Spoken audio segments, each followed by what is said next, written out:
안녕하세요. 전공수학 김동입니다. 오늘은 무엇이든 물어보세요 시간에 좀 특이한 질문에 대해서 답을 해보도록 하겠습니다. 특이한 질문이긴 하지만 많은 선생님들께서 궁금해 하시는 질문이기도 하고 사실 이제 정답이 없는 질문인데요. 어떤 선생님께서 이렇게 그 질문 게시판에 질문을 하시다가 댓글에서 질문을 하신 내용이에요.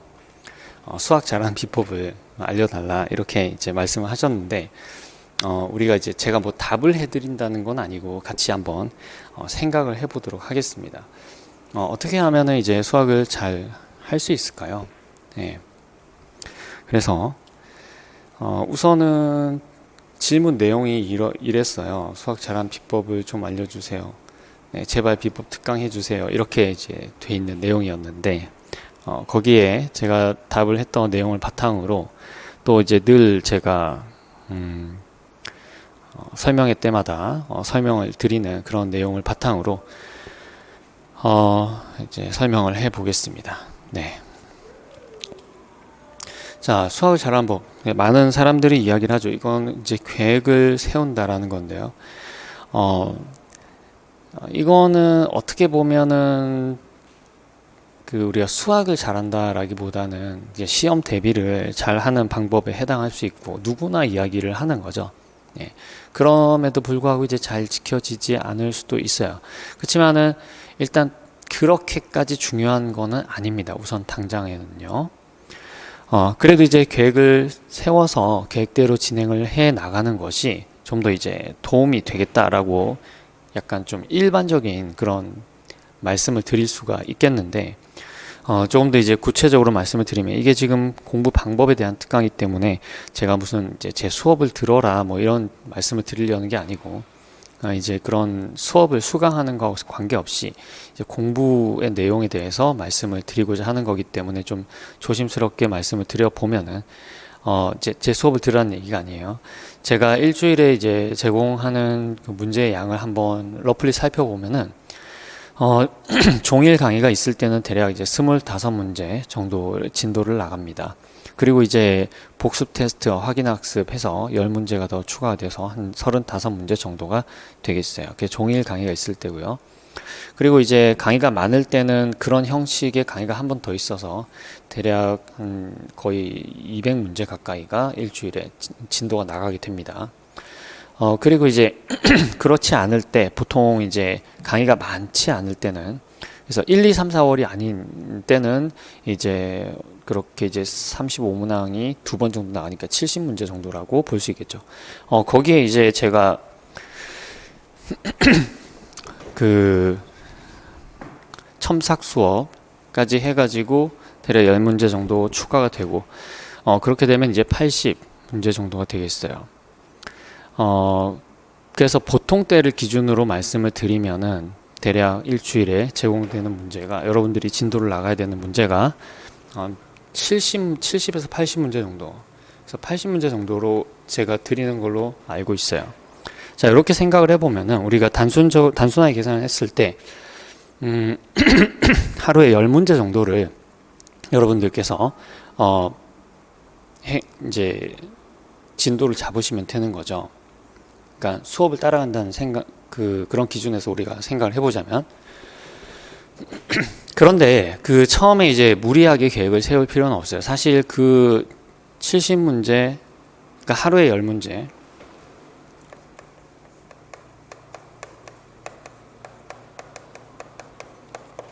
하루 10문제를 완벽하게 공부한다는 건 굉장히 어떻게 보면 좀 어려운 일이에요. 제가 좀 이따 설명을 해드리겠지만 그래서 이 하루 10문제의 의미를 우리가 좀 더 살펴보면요. 이제 제 수업을 기준으로 했을 때는 물론 이제 그 수업을 꼭 안 들으시더라도 여러분들이 다양한 루트를 통해서 문제를 구하실 수가 있잖아요. 공부할 문제를 일반적인 학부 교재에 있는 문제들도 있고 거기에는 정리들도 있을 수도 있고 대략 아이템이 10개 정도 된다라고 보고요. 근데 그 중에서 어떤 선생님들에게는 몇 문제는 너무 어려울 거예요. 그죠? 또 어떤 선생님들에게는 몇 문제는 너무 쉬울 겁니다. 본인에게 맞는 문제를 선택을 하자면은 대략 5문제 정도를 선택할 수 있을 거라고 저는 생각이 됩니다. 요거는 좀 많다는 거죠.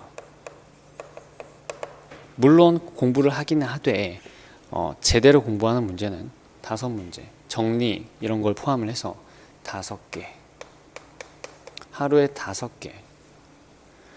근데 이걸 여러분들이 제대로 공부를 하셔야 돼요. 자, 그 다음 내용을 보겠습니다.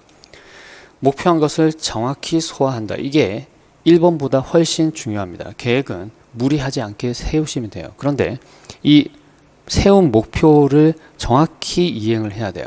그거는 지금 제가 드리는 말씀은 내가 오늘 여기까지 진도를 나가기로 했어.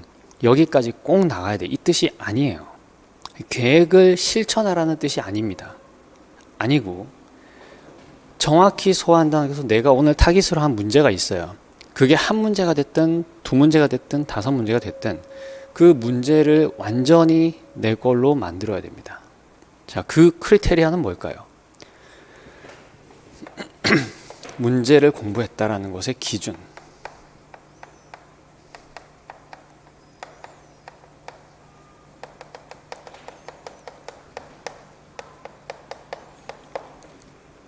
이 기준은 뭐냐면 내가 이 문제를 풀 수 있다. 즉, 이 문제의 풀이를 쓸 수 있다가 아니에요. 자, 여러분들이 아무리 많은 문제를 푸셔도요, 그 임용 출제 풀에서는 굉장히 다양한 루트를 통해서 문제를 수집을 할 겁니다. 그리고 이 임용 출제에 들어가시는 교수님들은, 그죠? 수학 교수님들이니까 얼마나 수학에 정통을 하셨겠어요.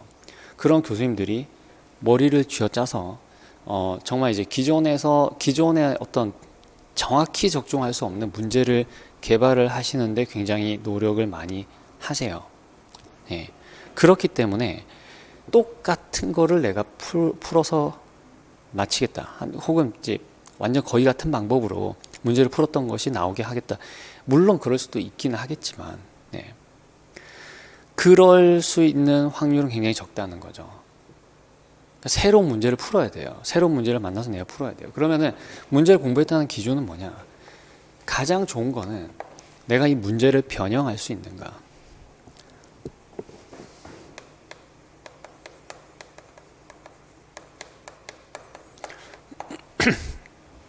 여러분들은 나중에 이제 수학 교사가 될 분들이에요. 실제로 시험 문제를 출제를 하고 하셔야 되기 때문에 기존에 이제 내가 공부했던 문제 아이디어를 가지고 새로운 문제를 만들어 내시는 것을 굉장히 이제 좀 해보실 필요가 있습니다. 그리고 두 번째는 그 유사 문제를 해결할 수 있는가, 즉 변형 문제를 만들 수 있는가뿐만 아니라 변형 문제를 해결 가능한가. 네. 여기서 변형이라는 건 응용일 수도 있어요. 좀 더 나아가서. 그래서 요걸 갖다가 여러분들이 해보셔야 돼요. 근데 어떤 문제 같은 경우에는 변형이 어려울 수도 있어요. 그런 경우에는 이제 제 카페나 이런 곳에 문제를 가져오는 거예요. 내가 이런 문제를 공부를 했는데 풀이는 이해를 한 것 같은데 근데 내가 이 문제를 정확히 이해했는지 모르겠다. 그래서 문제를 변형해 달라 라고 할 수 있는 겁니다. 문제 변형 같은 경우에는 이거는 요청도 가능해요. 그리고 어떻게 할 수 있어요? 선생님들끼리 세미나도 할 수 있겠죠. 스터디를 통해서 이게 중요한 기출 유형이니까 우리 하나씩 변형 문제를 만들어 보자 해서 서로 바꿔서 풀어보는 겁니다. 이게 그냥 만들어진 새로운 문제를 계속 푸는 것보다 훨씬 더 중요한 작업일 수 있어요. 자, 정확히 소화한다는 내용은 계획을 실천한다는 뜻이 아니고 그죠? 완벽히, 그러니까 every detail을 그 문제 풀이에 있으면은 그 문제 풀이의 every detail을 전부 다 완전히 안다라는 그런 목표로 여러분들이 공부를 하셔야 될 겁니다. 그리고 이게 지켜지기 위해서는 첫 번째 단계에서 계획을 세울 때 빨간 날을 쉬세요. 그러니까 빨간 날에 계획을 넣지 마세요. 공휴일이라고 하죠. 공휴일은 제외하라. 공휴일 제외하라는 게 공휴일날 그냥 푹 쉬시라는 말씀은 아니고 이제 수험생이시니까 우리 선생님들 공휴일에도 이제 뭐 아무것도 안 할 수는 없는데 이제 이렇게 계획을 실천을 하다 보면은 뭔가 쌓여요. 내가 이제 제대로 못했다던가 그런 것들을 좀 반성하는 그런 시간이 필요합니다. 그래서 공휴일을 그렇게 이제 활용을 하시면 좋겠습니다.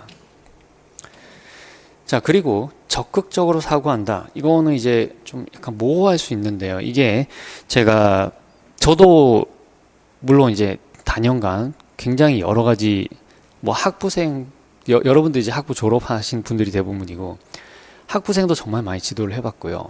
중학생, 고등학생, 심지어 초등학생 저는 굉장히 다양한 부류의 학생들을 지도를 해본 경험이 있습니다. 네. 그런데 이 학생들은 굉장히 나뉘어요. 나뉘는데 이 수학을 잘하는 학생하고 못하는 학생하고 나눠져요. 정말로 나눠집니다.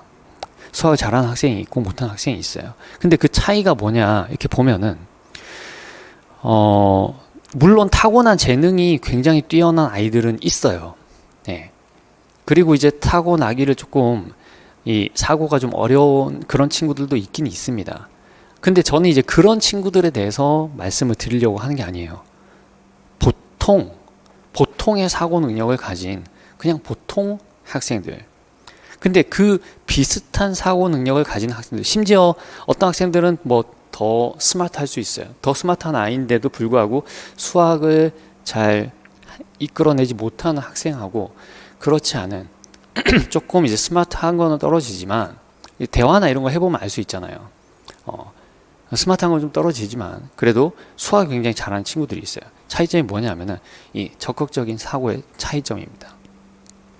제가 수학을 예로 들기 전에 저 자신을 이제 예로 들어보면은 저하고 이제 와이프하고 비교를 해보면 굉장히 큰 능력의 차이가 나타나는 게 뭐냐면 길찾기예요. 저는 정말 엄청난 길치예요.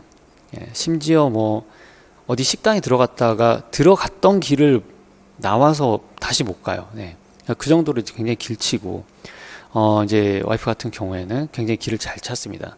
그리고 이제 처음 가더라도 굉장히 감각이 뛰어나고 그런데 보면은 왜 그런가 하면은 저는 제가 물론 이제 제가 머리가 좋은 건 아니에요. 같이 이제 직강으로 수업을 해보시면은 좀 아시겠지만 제가 사실은 기억력이나 이런 게 좀 떨어지는 편에 속한다고 저는 생각을 합니다. 어렸을 때 실제로 암기감을 잘 못했고 그런데 거기에 더해서 저는 길을 가면서 길에 대해서 전혀 생각을 안 해요. 예. 정말 1도 생각을 안 합니다. 내가 뭐 어디 식당을 들어가는데 들어가면서 주변에 뭐가 있는지 아무것도 저는 기억을 못 해요. 그런데 와이프 같은 경우에는 가면서 모퉁이에 뭐가 있었는지, 우리 어떤 길로 왔는지, 그리고 이제 뭐 내비게이션을 키면은 우리가 내비게이션 따라가기 전에 이 길이 과연 이제 경제적인 길인지 이런 걸 굉장히 생각을 많이 합니다. 그렇게 평생을 살아왔고 저는 그냥 이렇게 평생을 살아왔어요. 그러니까는 이 길찾기에서 엄청난 능력의 차이가 생길 수밖에 없는 거죠.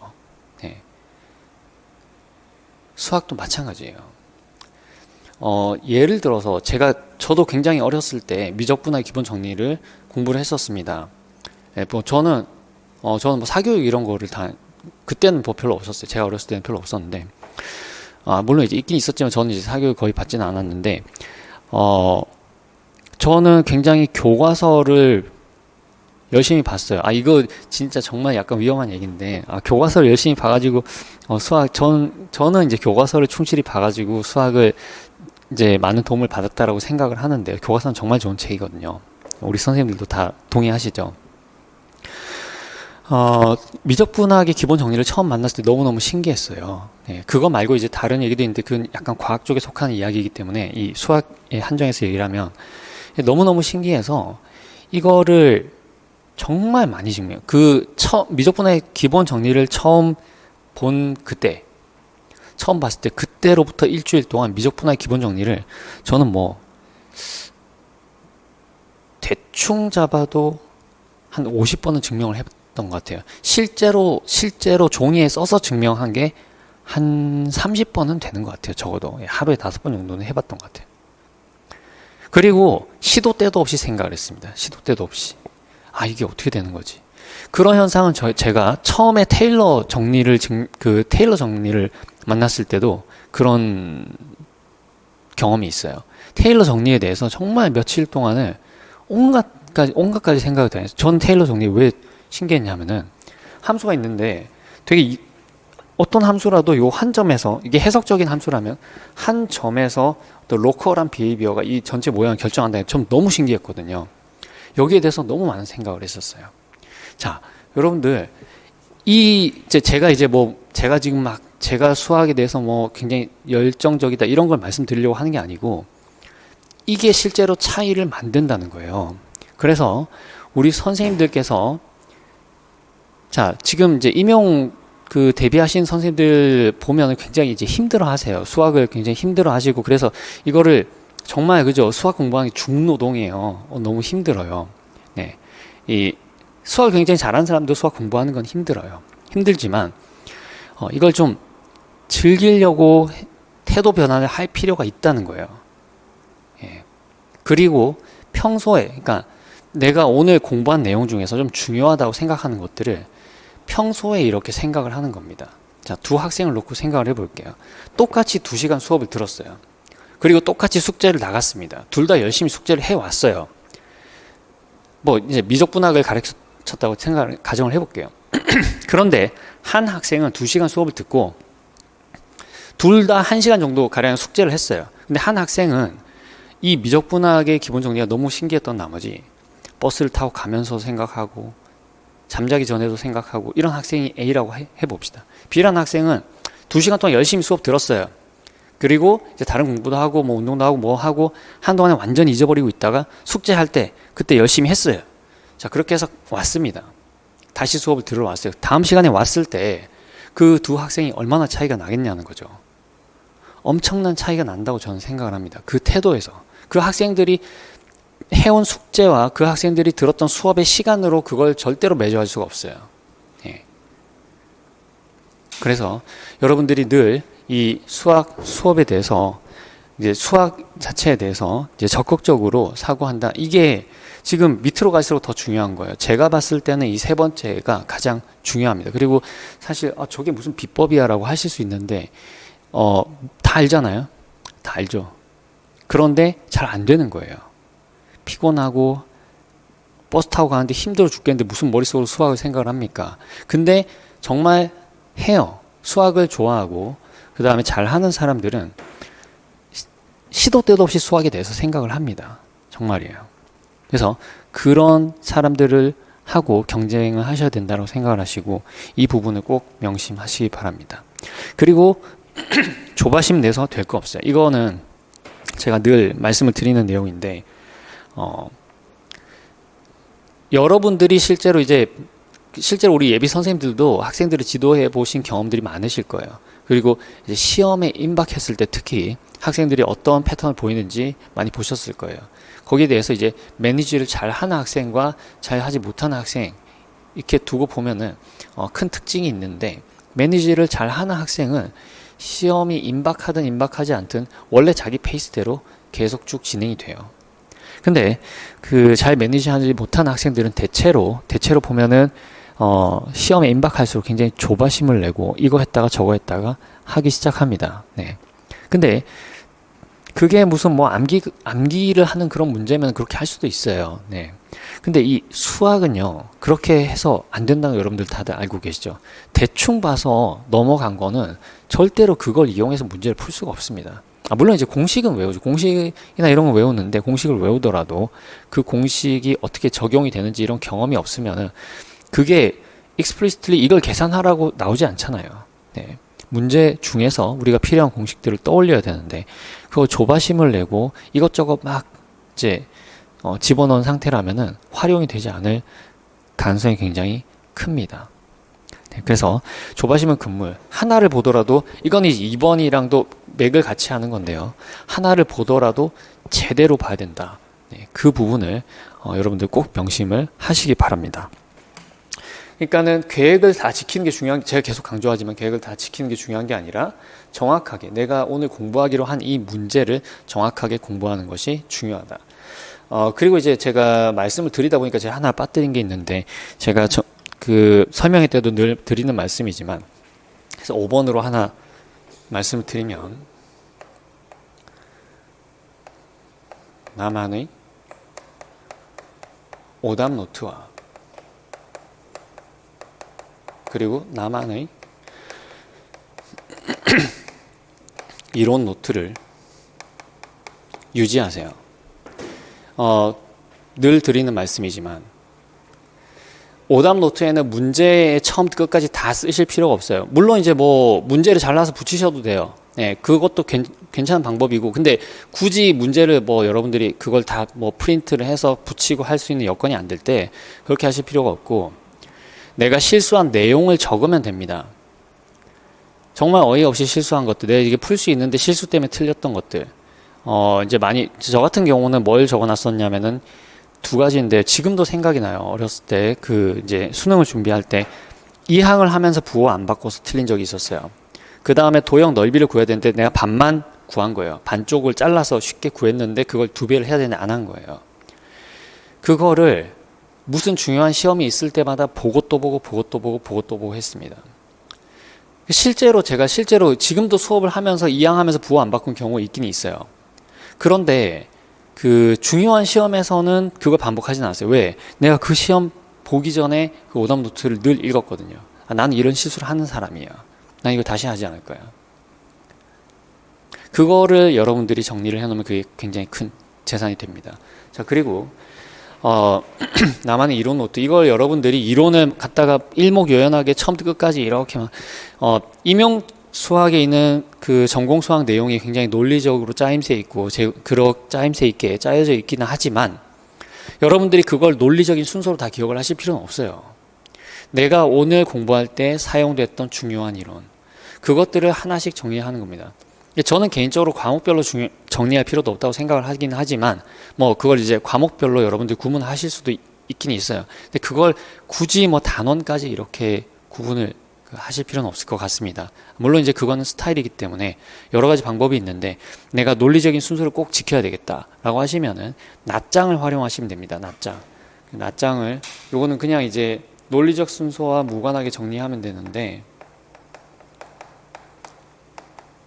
무관해도 상관이 없긴 하지만 이거를 지키려면은 낱장을 활용해서 그래서 파일 같은 것에 이제 A4 용지가 이렇게 A4 용지를 넣는 거예요. A4 용지를 넣는데 논리적인 순서에 따라서 그래서 여러분이 앞에서부터 다 정리를 하려고 하지 마시고 오늘 공부한 내용 중에서 필요한 거를 넣고 다음에 이거보다 더 기본적인 내용이 나오면 그 앞쪽에다 넣으면 되는 거죠. 이렇게 해서 자기가 공부를 했을 때 나왔던 그 인상이 깊었던 이론들을 하나씩 정리한 그 노트가 있으면 그건 정말 어떤 전공책보다도 부럽지 않습니다. 그래서 시험 보기 직전에 그리고 모의고사 보기 전에 그걸 한 번씩만 이렇게 앞에서부터 쭉 봐준다면은 그거는 정말 여러분들의 실력 향상에 큰 도움이 될 거라고 봅니다. 네, 그래서 이런 내용들을 잘 지키시면은 우리 예비 선생님들이 이게 임용시험이 무슨 수학 경시대회 이런 게 아니라서 정말 뭐 타고난 재능 이런 게 그렇게 크리티컬 하진 않아요. 물론 이제 타고나서 굉장히 잘하시는 분들도 계세요. 예, 그분들은 그냥 논외로 합시다. 그분들은 어쩔 수 없어요. 그 원래 잘하는 사람이니까. 근데 그게 아니고 우리 보통 선생님들이잖아요. 그쵸? 열심히 하시면 됩니다. 네. 근데 열심히 하는 방법을 잘못 택하시면 안 돼요. 오늘 제가 드린 말씀을 꼭 기억을 하시고 제가 말씀드린 대로 한번 남은 기간 동안에 시험 준비를 한번 해보시기 바랍니다. 네, 오늘 좀 말이 길었는데 여기서 마치도록 하겠습니다. 감사합니다. 네.